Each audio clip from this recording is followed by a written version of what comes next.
Hi, Dr. Anthony Revis here with Watch Me Do It, electronic configuration. Let's go.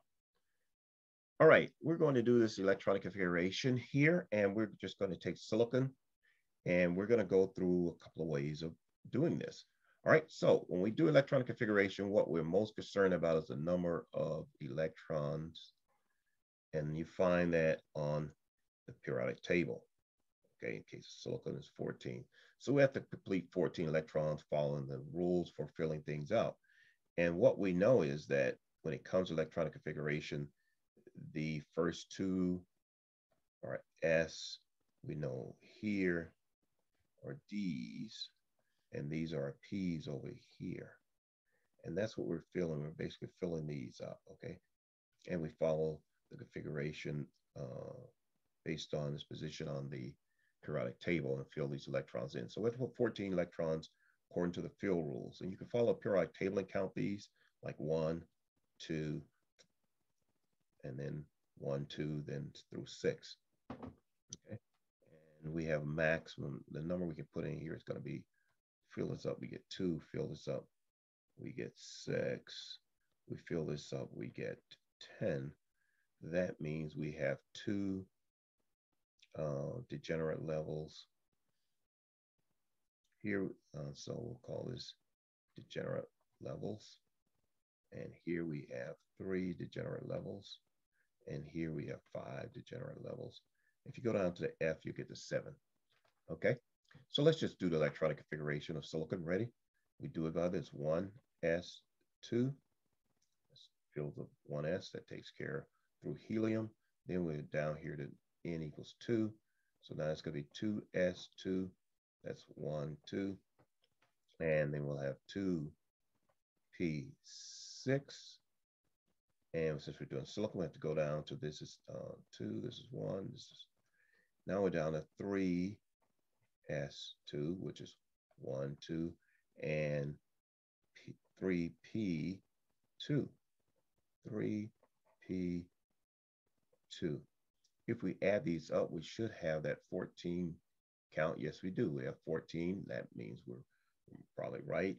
The number of valence electrons, by the way, you take a look at what's in the highest N, 3 and a 3, and that's going to be 4. So we have 4 valence electrons. And guess what? That always corresponds, by the way, to that number on the periodic table. The last digit of the group it's in gives you the number of valence electrons. So that's one way. So we've done that. Now we could do what's called the shorthand version of this also by simply going to where we are on the periodic table. We start at the silicon 14 and we back up until we hit a noble gas. Go back until you hit a noble gas.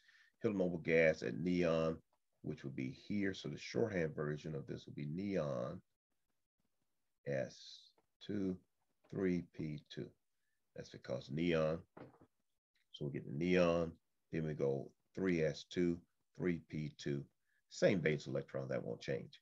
We can also do this by putting in electronic configuration diagrams.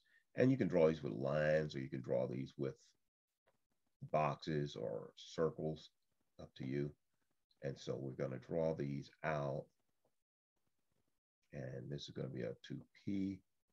And then now we're up to S. This is going to be 3s. We don't need to put the numbers above that. We don't do it that way by convention. And then we can go here would be 3p.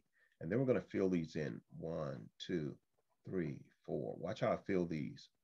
5, 6, 7, 8, 9, 10, 11, 12, 13, 14. Okay, we have to obey. Aufbach has us to understand the rules for orbital level filling. Then we have Hahn and Pauli, who together tell us that we have to fill each degenerate level before we can pair them. Okay, and the spin must be up and down. And by convention, we always start up. Don't start down, and there's reasons for that. Okay, so that's how we do that, and that's how we fill the diagram. These diagrams could be boxes. Now, what else can we learn from this and gather from this? when we see this, these electrons here, we would say that we have a paramagnetic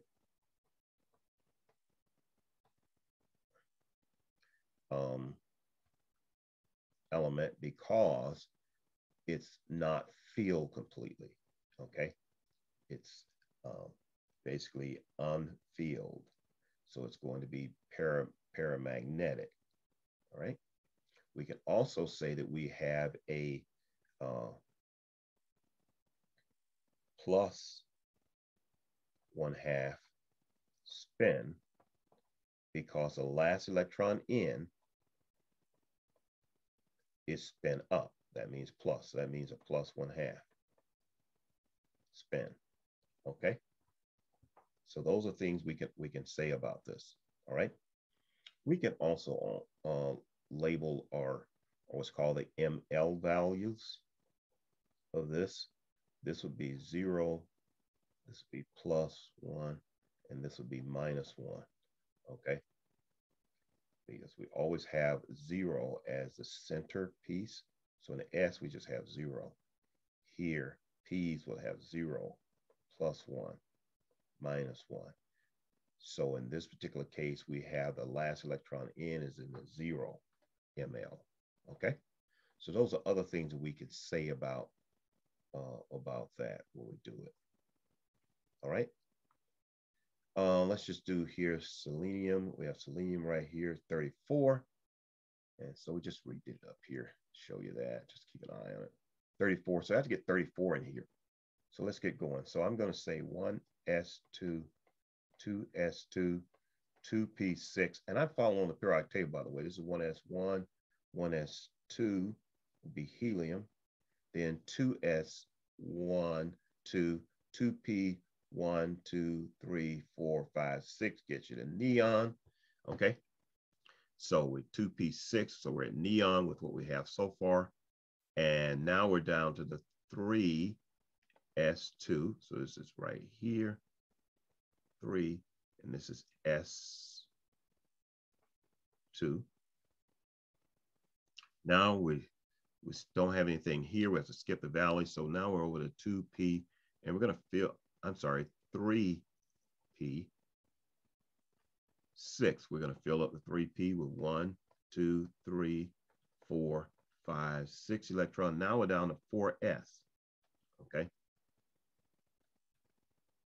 And so we'll fill up 4s2. Now we come to the D groups, and we have to fill the Ds. Now D will be -1, in turn be n -1. D would be n -1, which means we're on the 4th, so it's -1 equals 3. That's how these orbitals, the energy of these orbitals are arranged, okay? And that's just by nature. So we have 4s2. So next we're going to have then the 3d, and we're going to fill them all up, and it's 10 electrons we could put in there. And now we're over to back to the 4p category. We have 1, 2, 3, 4. So 4, and we'll go there. Okay. All right. The valence electrons, we count the highest n value is 4, and we have 4. We have valence electrons here and valence electrons here. 4 plus 2 is 6. And so selenium is 6, and it also matches that number, by the way. Shh, don't tell anybody I told you that. So the number of valence electrons also matches that number. All right, so we could do the electronic configuration diagram, or we could do the shorthand. Let's do the shorthand first here. So we have selenium. So the last gas we saw was argon. So that's argon before the 4s. So we put it right here. And then we say 4s2, 3d10, 4p4. And these electrons, if you count them up, should add up to 34. If they don't, we missed something along the way, but that's what it should be. So let's do this very long electronic configuration, right? Diagram. So diagram is going to be 1s, then 2s, then p is going to be 3 degenerate. Then we're back, just following the periodic table to 3 3s. Then we have nothing in the D, so we're going to go 1, 2, 3 for 3p. And then now we're down to 4s. And then now we're back up to 3p because that's just how energy and nature gave it to us. 1, 2, 3, 4, 5. So this is going to be a 3, okay, 3D. And next we're back to 4p, 1, 2, 3, 4p. And we have to fill these in. And right away, when I see where selenium is, I see it's going to be 1, 2, 3, 4 electrons in that 4p. Okay, so I'm going to rush put the others in until I get up to the p, because everything else is going to be filled. But I still always go up, down, up, down, up, down. I use half arrows. It's just convenient for me. And there's an, okay. And so there we go. That. I'll lose track. 1, 2, 3, 4, 5, 6. Okay. 1, 2. Then we have 1, 2, 3, 4, 5, 6, 7, 8, 9, 10. That is the proper way we put them in. If I put them in any other way, I apologize, that's incorrect. So here we go, 4 left now, right? 1, 2, 3, 4. It's paramagnetic because we have unpaired electrons there. If we look, okay, at the location of the last one in, it's a plus 1/2 spin because it's spin up. We look at the location of that last one in, is at the +1. This is -1 when it comes to ML. Here, if we draw out the ML levels here, it's going to be 0, +1, +2, minus 1,